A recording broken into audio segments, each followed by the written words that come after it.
Praise the lord. ఈరోజు దేవుని యొక్క వాక్యము కీర్తనలు 119 అధ్యాయం 6వ వచనం. నీ ఆజ్ఞలన్నిటినీ నేను లక్ష్యము చేయునప్పుడు నాకు అవమానము కలుగనేరదు. Then shall I not be ashamed when I have respect unto all thy commandments.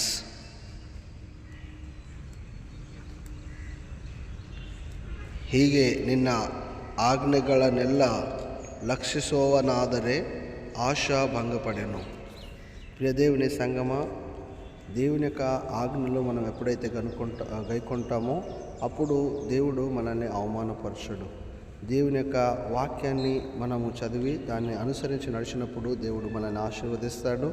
ఆయన మనల్ని గొప్ప చేస్తాడు. అటు విధంగా ఉండాలని ప్రభుపేట మనం చేస్తా ఉన్నాం.